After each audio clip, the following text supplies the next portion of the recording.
action in the other room. Do I take it off? Or? Yeah, take it off, yeah. There you go. Take it off, and that's how you cut it. Yeah. Yeah, there you go.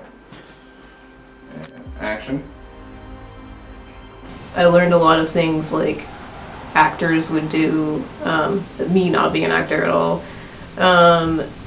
But yeah, I think like every day on set, because I was like, you know, in every scene pretty much, because I'm like the lead. So like seeing the process of like how things go day to day in like a filming thing, and then like seeing like Dan be like directing things and doing like even some like behind the scenes things, and working with the cast was like really great. The cast was amazing. Day one. So overall, this was one of the best parts of the entire year for me. It was fun to see Dan put on his boss pants. Everybody seemed to be putting their all and having a great time in the project. Me, Ashley, and Alex, and Aaron, and Sarah, I believe are going to be friends for a long time. So I think that's kind of what drove me at least to say, hey, listen, you know, why don't we kind of take this and just make a whole new story about the same universe. So, For all the reward that the process came with, it did not come without second thoughts, dark thoughts, things that scared me. Throughout the entire process, I thought, this is going on YouTube. And if this doesn't go the way I want it to, it might be my last film I make. There were a lot of ways that this could go wrong. There was one way this was going to go right.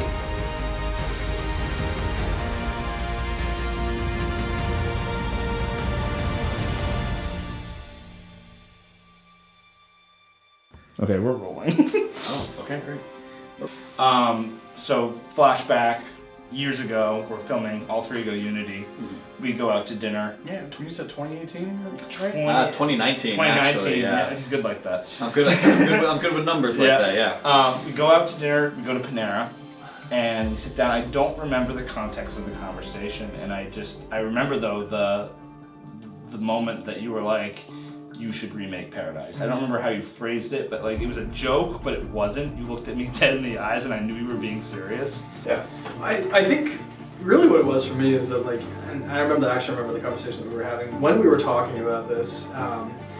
It was around the time where you either finished Gable or was like working on Gable. I don't remember when the timing was, but we were talking about some of your past projects, and you know, I had made a joke about Paradise, you know, as a whole. And you know, when you were talking about the original one versus now, and I was like, well, why don't you take this opportunity to utilize what we have now learned from all of our past movies and remake it, do it again, and kind of create this something new. And you know, I'm kind of glad that we had this conversation and you decided to roll with it, because you know, obviously we wouldn't be where we are today. No, absolutely not. Without it. And it's so great seeing something that you know, obviously between all of us and you know, everybody watching here, is that something that you had started out with, that you enjoyed, that you made, but you weren't quite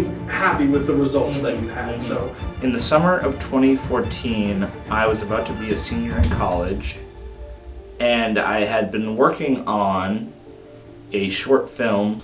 I had a group of friends who agreed to work with me. I had a small crew, a dinky handheld camera, and a pretty good script. But because of the lack of knowledge, I wasn't able to fulfill the vision that I had originally had for Paradise. So I think that's kind of what drove me at least to say, hey, listen, you know, why don't we kind of take this and just make a whole new story about the same universe, honestly. And like you said when we start now, it's all jokes until it's not. But after a few words from Anthony and a few words from Joe, I started to think, We have a lot of knowledge and experience now. We have a lot of technology. We have a lot of skills that we've acquired. We have a lot of talent that we've been able to accumulate over the years. Maybe the time is right to make Paradise again. Hi. If you're watching this, I think it means we're actually coming out with our next movie, Paradise. And that also means I got in the habit of filming this little behind the scenes doc. I am going to try from this moment on, whenever I'm working on Paradise, to film myself doing it, because I want to show what goes into the movie making process.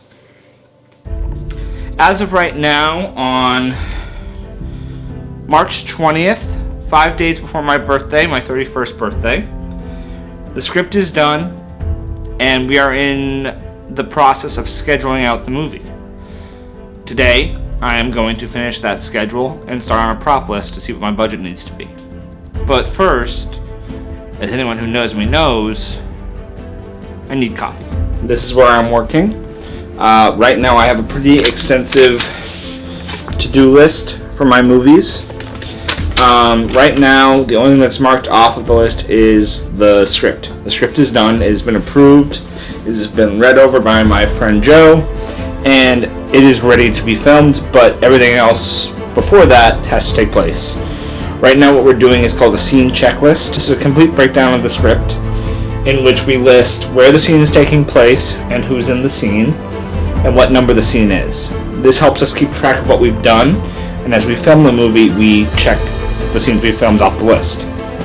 After that, I gotta cast the project, which means I have to call or text all my members of the cast and get them to sign off on doing the project. After that, there's a team building process I have to start. This is basically for behind the scenes stuff, costuming, makeup, fight prep, fight choreography, sound design, music design, the whole 9 yards. I will be taking on director and producer, one of the producers. But aside from that, I want to talk to some people I know to focus on certain fields of the project that I don't have to take on all the responsibility on my own. This being a zero budget movie, I will be taking on a lot of responsibility, but we make do with what we got. After that is costume and props. Mostly props. I want to make a list of every prop I need and see what I need to buy and what I can just make on my own. I'm actually pretty fond of making props on my own, so I might try to take on as much of that as I can. I have a lot of ideas of how I want the characters to look. Paradise is a very uniquely looking film, and I want to try to capture that in the costume design itself. You know, after you suggested we do the movie, you came to me pretty early on with this concept of the Hunter. This character that you created, and you had this clear-cut idea. I think it was on the same night you were like, you should make this movie and add a villain called the Hunter. Yeah. And I was like, oh hell yeah, I love that. Talk to me more about it. And the build-up and like the work that you put in with the character design and the conversations we had, and like you came to me with like drawings and like the mask from that, and the elbow, the shoulder. The arm, like all that. I took those elements and I put it on there because I was like, that's just too good to ignore. Yeah, I mean, when you sent me those sketches, God, like a couple weeks ago, it was like almost, just digging into the deeper parts of my brain. Originally when I kind of had this idea of the Hunter in general, I got kind of thinking.